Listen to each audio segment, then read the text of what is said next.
Hello guys, ये कहानी है एक जू में रहने वाले कुछ जानवरों की। इंसानों की माने तो ये बहुत ही बदसूरत और खतरनाक होते हैं और इंसानों को इनसे दूर ही रहना चाहिए। पर ये लोग ऐसे बिल्कुल भी नहीं हैं। इनकी भी ख्वाहिश है कि लोग उन्हें वैसे ही पसंद करें जैसे कि जू के इस कोआला को पसंद किया जाता है। इस कोआला को प्रीटी बॉय के नाम से जाना जाता है और ये इतना फेमस है कि इसके नाम का एक ऐप भी है जिसके थ्रू लोग इसे दिन भर कहीं से भी देख सकते हैं।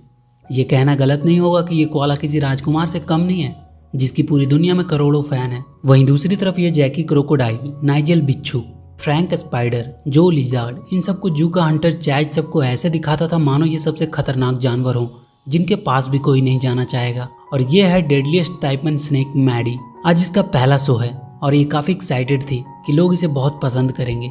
पर चैज ने मैडी को सबसे ऐसे इंट्रोड्यूस करवाया कि सारे लोग मैडी से डरने लगे। मैडी को समझ नहीं आ रहा था कि सारे लोग उससे इतना क्यों डर रहे हैं। वो तो खूबसूरत है, लोग उसे प्यार क्यों नहीं कर रहे हैं। शो खत्म होने के बाद उन सबको वापस उनके पिंजरे में डाल दिया जाता है। मैडी काफ़ी ज़्यादा सैड थी क्योंकि लोग उसे पसंद नहीं करते। वो सोचने लगी थी शायद वो बहुत ही बदसूरत और ख़तरनाक है। तब जैकी उसे बताती है, उदास मत हो मैडी, लोगों को सोचने से क्या होगा, हम बुरे नहीं हैं, हमारा काम है सिर्फ लोगों को डराना और धीरे धीरे तुम्हें भी इसकी आदत लग जाएगी। फ्रैंक, नाइजेल और जो भी मैडी को खुश करने के लिए अपनी अपनी खूबियाँ बताने लगता है। मैडी उन सबको अपनी माँ की लोरी सुनाती है जो कि उसकी माँ उसे सुनाया करती थी। उन सबको जैकी उनके अपने घर की कहानियां सुनाती है जहाँ से वो लोग आए हैं। वो कहती है वो पहाड़ियाँ बहुत ही खूबसूरत है और एक दिन तुम लोग वहाँ जरूर जाओगे।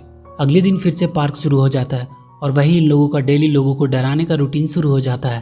पार्क में चैज का बेटा जैकी क्रोकोडाइल के तालाब में गिर जाता है। जैकी उसे बचाने के लिए जाती है पर लोगों को लगता है वो उसे खाने के लिए जा रही है।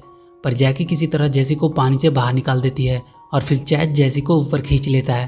पर सबको यही लगता है कि जैकी आज जैसी को खा जाती, इसलिए जैकी को एक पिंजरे में डालकर बाहर किसी अलग जगह पे ले जाया जा रहा था जो उसे आखिरी बार देखता है। मैडी और बाकी के जानवर काफ़ी ज़्यादा दुखी थे जैकी के ऐसे चले जाने से। चैज अपने बेटे को हमेशा अपने बहादुरी के किस्से सुनाता रहता था कि कैसे उसने अपनी बीवी को खो दिया एक एनाकोंडा को पकड़ते पकड़ते। जैकी के ना होने से फ्रैंक, नाइजेल और जो मैडी को उन पहाड़ियों की कहानियां सुनाने को कहता है जो कि जैकी उन्हें हमेशा सुनाया करती थी। मैडी कहती है, मैं थक गई हूँ वहाँ की कहानियां सुनाते सुनाते, क्यों ना हम सब यहाँ से भागकर खुद वहाँ चलकर उन पहाड़ियों को देखें। ये बात सुनते ही फ्रैंक और नाइजेल काफ़ी डर जाते हैं। वो कहते हैं नहीं, हम भाग नहीं सकते, वो लोग हमें फिर से पकड़ लेंगे। तब मैडी उन लोगों से कहता है कि हम कब तक इन लोगों की कठपुतलियाँ बनकर रहेंगे, उन पहाड़ियों पर हमारी फैमिली होगी जो हमें हर हालत में प्यार करेगी। फिर वो चारों वहाँ से भागने का प्लान बनाते हैं। जो चालाकी से अपने बॉटल से निकलकर बाकी सबको आज़ाद कर देता है। वो सब छुपकर भाग रहे होते हैं तो रास्ते में उन्हें वो प्रीटी बॉय मिलता है जो अपने खिलौने से शोर मचा रहा था। नाइजेल तो उसकी क्यूटनेस पे ही फिदा था। मैडी प्रीटी बॉय को शोर ना करने को कहती है। मैडी उसे बताती है कि वो लोग यहाँ से भाग रहे हैं। प्रीटी बॉय उन पर हंसने लगता है और कहता है कि तुम एक बदसूरत सांप हो, ज़्यादा से ज़्यादा चलकर कितनी दूर भाग पाओगी, ये लोग फिर से तुम लोगों को पकड़ लेंगे और वापस से पिंजरे में डाल देंगे।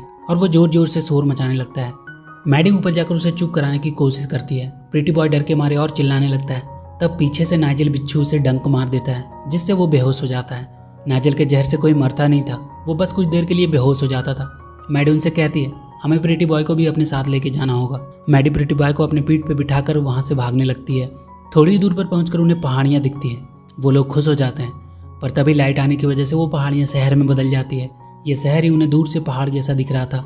उनका घर उस शहर के उस पार था पर शहर और उनके बीच में एक बड़ी सी नदी थी और उनमें से किसी को भी तैरना नहीं आता था। वो लोग एक घोंसले में बैठकर नदी पार करने लगते हैं। तभी बीच नदी में उन्हें एक शार्क दिखाई देती है। वो लोग डर जाते हैं कि ये शार्क उन्हें खा जाएगी, पर वो शार्क खतरनाक नहीं थी।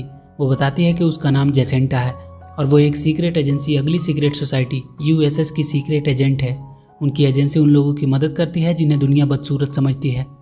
जेसेंटा उन लोगों को एक सीक्रेट पासवर्ड देती है जिसके बोलने से कहीं पे भी उनके हेल्प के लिए USS के एजेंट आ जाएंगे। जेसेंटा उन लोगों को नदी पार करवा देती है। जू में जब चैज को वहाँ के जानवरों के भागने के बारे में पता चलता है तो वो उन्हें पकड़ने के लिए निकल जाता है। जेसेंटा अब उन लोगों को किनारे तक ले आई थी। अब इन लोगों के सामने सबसे बड़ी मुसीबत थी सबसे छुपकर शहर पार करना। प्रीटी बॉय उनसे कहता है कि वो अब उनके साथ नहीं जा सकता क्योंकि वो बहुत गंदा हो गया है और उसे अब ब्यूटी पार्लर की सख्त ज़रूरत है। वो शहर की तरफ चल देता है। वो सोच रहा था कि लोग उसे पहले की तरह पसंद करेंगे पर हुआ बिल्कुल उल्टा। लोग उसे देखकर डर से भागने लगे। प्रीटी बॉय समझ नहीं पा रहा था कि लोग उससे डर क्यों रहे।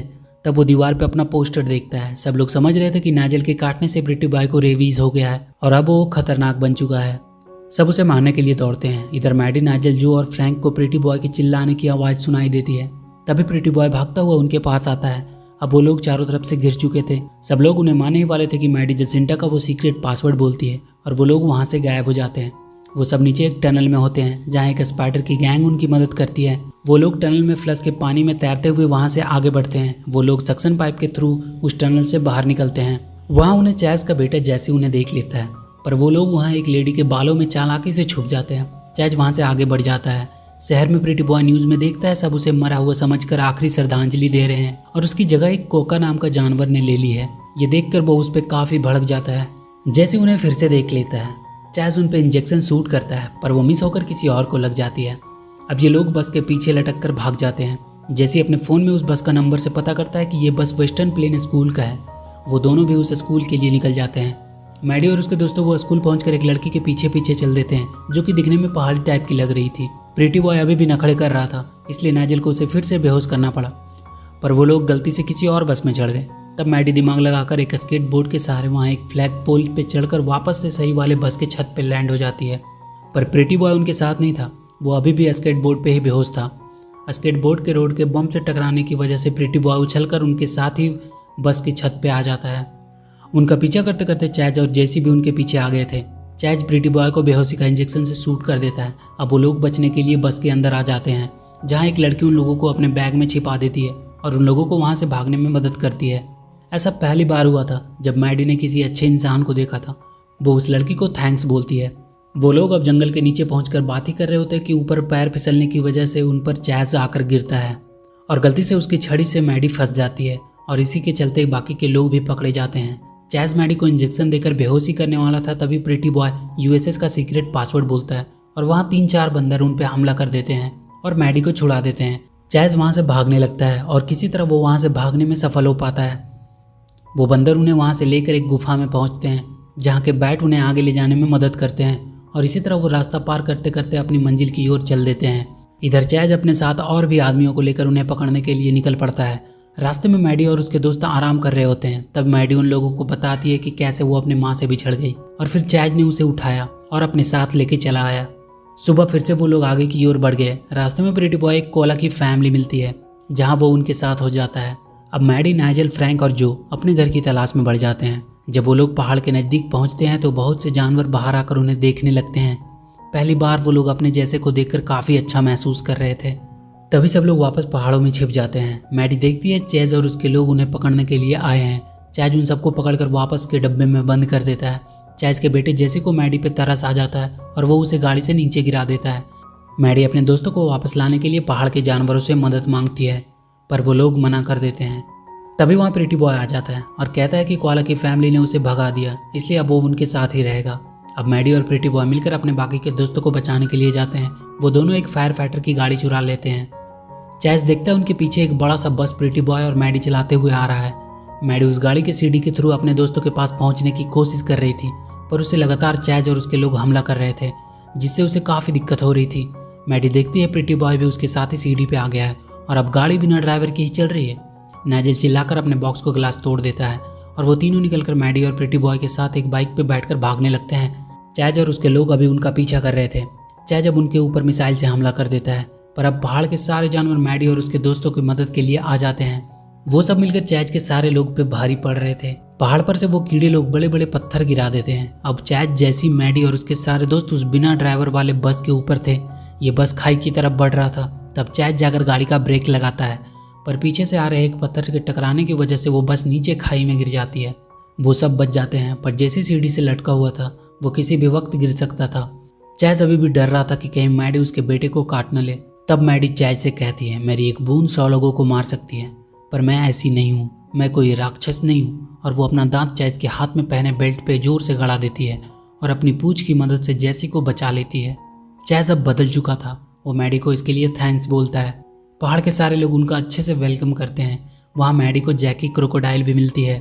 असल में ये जैकी ही उस यूएसएस की हेड थी और इन्हीं के एजेंट्स मैडी और उसके दोस्तों की मदद कर रहे थे।